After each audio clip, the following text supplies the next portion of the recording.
Hello everyone, I Sanjeet Singh TGT social science from शिक्षा निकेतन। तो चलते हैं। आज इससे पहले हमने जो चैप्टर था नेशनलिज्म को खत्म किया। आज हम 10th क्लास का न्यू चैप्टर लेके आए हैं। वो चैप्टर है आपका क्या? फेडरलिज्म। और एक चीज याद रखिए, ध्यान रखिए कि शिक्षा निकेतन के इस ऑफिशियल पेज के ऊपर आपको डिफरेंट कंपोनेंट्स के अंदर डिफरेंट वीडियो जो है एवरी डे आपको मिलेंगी। और विजिट करिए वहां पे, सब्सक्राइब करिए और उसको चैनल को, और साथ में जितना बेनिफिट ले सकते हैं आप उतना बेनिफिट लीजिए। तो चलते हैं, लेट्स स्टार्ट। जो टॉपिक है वो क्या है हमारा आज का?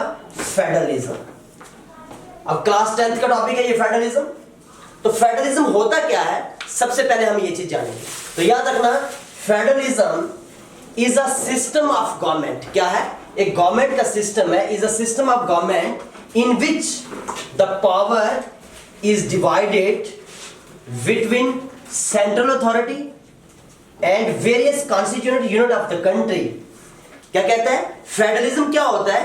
फेडरलिज्म एक ऐसा सिस्टम है गवर्नमेंट का जिसमें जो पावर है उसको डिवाइड किया जाता है सेंट्रल अथॉरिटी के अंदर और डिफरेंट कॉन्स्टिट्यूएंट यूनिट्स के अंदर, यानी कि सेंट्रल गवर्नमेंट, स्टेट गवर्नमेंट। तो पॉसिबिलिटी हो सके तो आगे भी हम पढ़ेंगे, और ज्यादा इसको लोकल लेवल तक भी पहुंचाया जाता है, यानी कि पावर को शेयर करना अलग अलग यूनिट के अंदर। दैट इज फेडरलिज्म हमारी कंट्री के अंदर।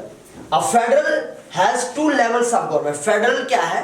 फेडरलिज्म क्या है? Federation means two levels of government. Government के दो लेवल्स हैं। याद रखना, इंडिया जो है, इस फेडरल कंट्री इंडिया के प्रेम्बल के अंदर कहीं भी आपको वर्ड फेडरल नहीं मिलेगा, लेकिन जो कंट्री का बनने का प्रोसीजर है वो फेडरल है। जैसे कंट्री रन कर रही है वो फेडरल तरीके से रन कर रही है। तो आप देखिए, टू लेवल्स ऑफ गवर्नमेंट्स है, और गवर्नमेंट के दो लेवल हैं क्या?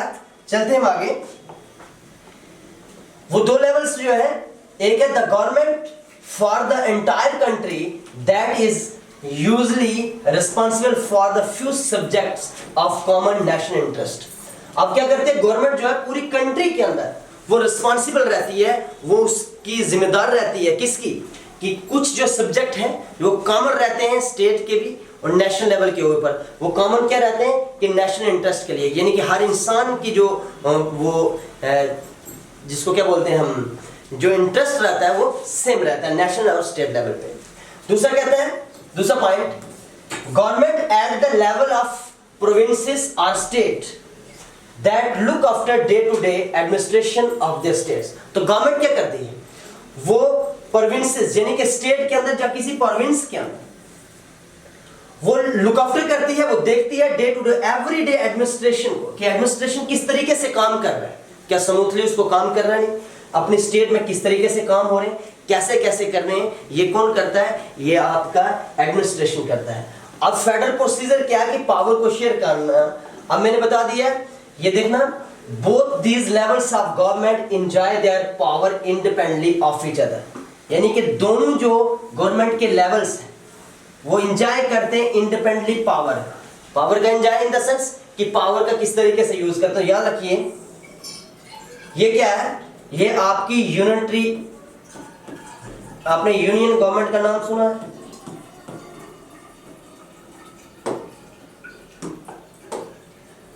यूनियन को ही क्या बोला जाता है?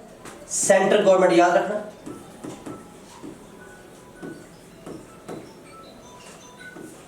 Central government. जब यूनियन से पावर जो है, अब पूरा सेंटर तो नहीं ना देख सकता हर जगह को, हर स्टेट को 28 स्टेट्स हैं, 8 यूनियन टेरिटरीज हैं, तो पॉसिबिलिटी नहीं है कि वो सबको देख पाएगा। तो सेंटर पावर को शेयर कर देता है फेडरल प्रोसीजर के साथ। वो कैसे?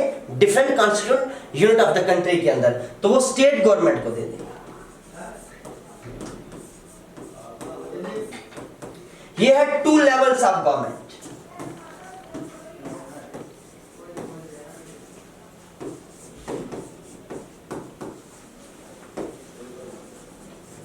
ये क्या है? Two levels of government. अब इसने पावर को यहां शेयर कर दिया।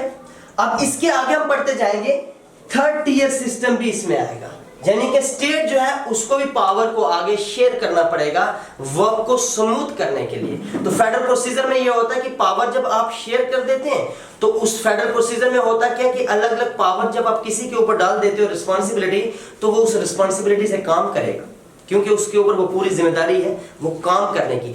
ऐसे भी कोई भी आप गवर्नमेंट का अपनी इंस्टीट्यूशन देख सकते हैं, आप प्राइवेट देख सकते हैं, आप कहीं भी एडमिनिस्ट्रेशन को चलाने का सिस्टम देख सकते हैं, तो वहां पे फेडरल प्रोसीजर से जो है वो काम किया जाता है। फेडरल प्रोसीजर है क्या? कॉन्स्टिट्यूएंट यूनिट्स के अंदर जो है पावर को आगे डिस्ट्रीब्यूट किया जाता है और काम को स्मूथ बनाया जाता है। जितना स्मूथली काम को बनाया जाए इतना काम जो है बेहतर और अच्छा होता है। तो होप सो आपको ये मेरी वीडियो अच्छी लगी हो, तो आप इसको लाइक, शेयर और कमेंट जरूर करें, और इसी तरीके की वीडियो जो है आपको इस पेज पे डेली बेसिस पे मिलती रहेंगी। नेक्स्ट हम टॉपिक स्टार्ट करेंगे, इसी से आगे कंटिन्यू करेंगे। Okay, all the best, have a good day to all.